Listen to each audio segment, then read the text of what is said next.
প্রার্থী ঘোষণা হতেই পদত্যাগ বিজেপি মণ্ডল সভাপতি, ভাঙল বিজেপি 2 নম্বর মণ্ডল কমিটি। বাগদার উপনির্বাচনের জন্য প্রার্থী ঘোষণা করে বিজেপি। বিনয় কুমার বিশ্বাসের নাম ঘোষণা করা হয় বিজেপির তরফে। নাম ঘোষণা হতে বিক্ষুব্ধ হয়ে পড়ে বাগদার বিজেপি নেতাকর্মীরা। বিক্ষোভে ফেটে পড়ে বিজেপি নেতাকর্মী সমর্থকরা। প্রার্থী বদলের দাবি জানান বিজেপি নেতাকর্মীরা। তারা হুঁশিয়ারি দিয়েছিলেন 24 ঘন্টার মধ্যে প্রার্থী বদল না হলে বিজেপির সমর্থিত নির্দল প্রার্থী দাঁড় করাবেন তারা।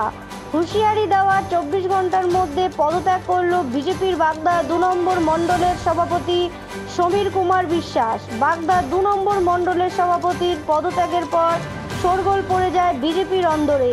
সভাপতি পদত্যাগের পরে ভেঙে যায় বাগদা 2 নম্বর মণ্ডলের কমিটি। সভাপতি সমীর কুমার বিশ্বাসের পদত্যাগের পরে পদত্যাগ করেন বাগদা 2 নম্বর মণ্ডলের সাধারণ সম্পাদক জ্যোতির্ময় দাস। এ নিয়ে গোষ্ঠীদ্বন্দ্ব বলে কটাক্ষ করেছে তৃণমূল।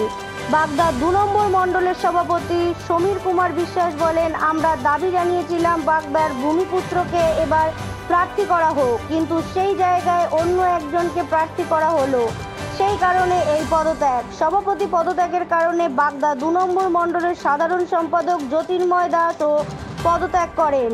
এ নিয়ে গোষ্ঠীদ্বন্দ্ব বলে কটাক্ষ করেছে তৃণমূলের বনগাঁ সাংগঠনিক জেলার সভাপতি বিশ্বজিৎ দাস বলেন, এটা ওদের গোষ্ঠীদ্বন্দ্বের ফল।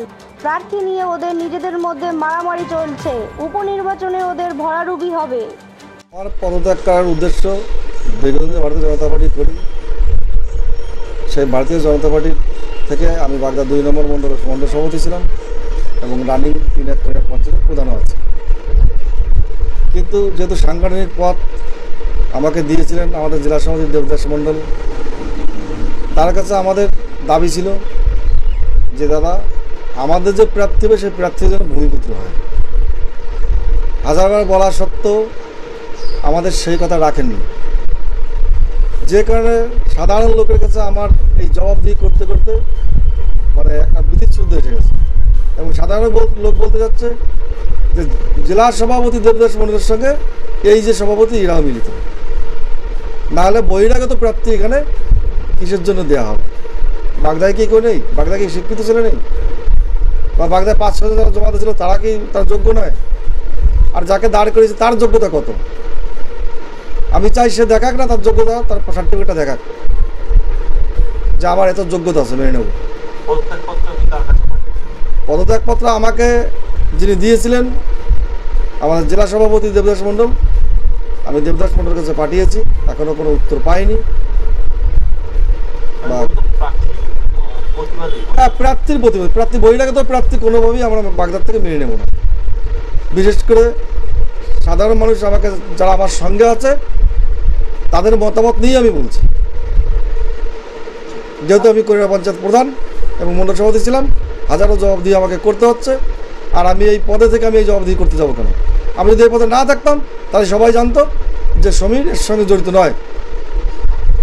আর আমি উপনেত্রীদের কাছে জানতে চাই যে বাগদার মানুষকে কেন বারে বারে বঞ্চিত করা হচ্ছে।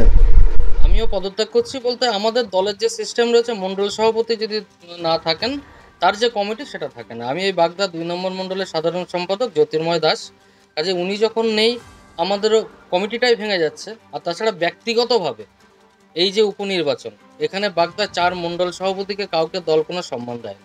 4 মণ্ডল সভাপতি এবং আপামর বাগদাবাসীর আবেদন ছিল যে ভূমিপুত্র ক্যান্ডিডেট হোক। গত বিধানসভা নির্বাচনে বিশ্বজিৎ দাসকে ক্যান্ডিডেট করা হলো ভুল সিদ্ধান্তে। আজকের এই উপনির্বাচনের উপর ভিত্তি করেও যদি বহিরাগত ক্যান্ডিডেট হয় তাহলে সেখানে আর নির্বাচনটা লড়াই দেওয়ার মতো মানসিকতা আমাদের নেই। হ্যাঁ, প্রতিবাদ করেছি, দাবি তুলেছি। টোটাল বাগদাবাসীদের নিয়ে যাওয়া হয়েছিল। বাগদার যত প্রমুখ রয়েছেন, বাগদা বিধানসভার যত প্রমুখ রয়েছেন তাদের নিয়ে জেলা সভাপতির বাড়িতে বৈঠকও হয়েছে। সেখান থেকে নামও উঠেছিল বাগদাবাসীর, তাদের দাবিও ছিল যে ভূমিপুত্র বাগদার ক্যান্ডিডেট হোক। তা সত্ত্বেও আজকের এই অবস্থা। কি কারণে করেছে তাদের সেটা দলের সিদ্ধান্ত, কিন্তু দল যদি মনে করে আমাদের মতো কর্মীদের এইভাবে খাটিয়ে নেবে তাহলে সেটা ভুল সিদ্ধান্ত হবে। কারণ আমরা একবার বোকা সেজেছি, বিশ্বজিৎকে জিতিয়ে আমরা বোকা সেজেছি, ওই বোকার এবার সাজতে চাইছি না। বিজেপির শেষের শুরু হয়েছে, আরও যত দিন যাবে এক এক করে ওরা দল ত্যাগ করবে, কারণ ওদের নিচস্তরে কর্মীদের কোনো মূল্যায়ন তারা করে না, কোনো গুরুত্ব নেই। একটা দল উপর থেকে নিচ পর্যন্ত কারাপশানে যুক্ত, অর্থ করি ছাড়া এরা কিছু বোঝে না, কোনো কর্মীর সম্মান এদের দলে নেই। তাই এক এক করে সব দল ত্যাগ করবে এবং এই নির্বাচনে ওখান থেকে বিপুল ভোটে পরাজয় শুধু সময়ের অপেক্ষা। মানুষ মমতা বন্দ্যোপাধ্যায়কে এবার ভোট দেবে না। বিজেপির কারোর সঙ্গে আমার কোনো দরকার নেই, আমাদের নিয়ে বিজেপির মতনই তারা করুক। আমরা আমাদের মতন আমাদের জয়ের জন্য যেটুখানি মানুষের কাছে যে রণকৌশল করা যে করা আমাদের সেটা হচ্ছে মানুষের কাছে যাওয়ার। আর বিজেপি গোষ্ঠীকন্দলে জর্জরিত একটা দল, ওরা নিজেরাই মারামারি করছে, ক্যান্ডিডেট দেয় যে পয়সা যার বেশি সে এদের কোনো মূল্যায়ন করে না। অতএব বিজেপি দলটা তাসের ঘরের মতন ভাঙবে, শেষের শুরু হয়ে গেছে।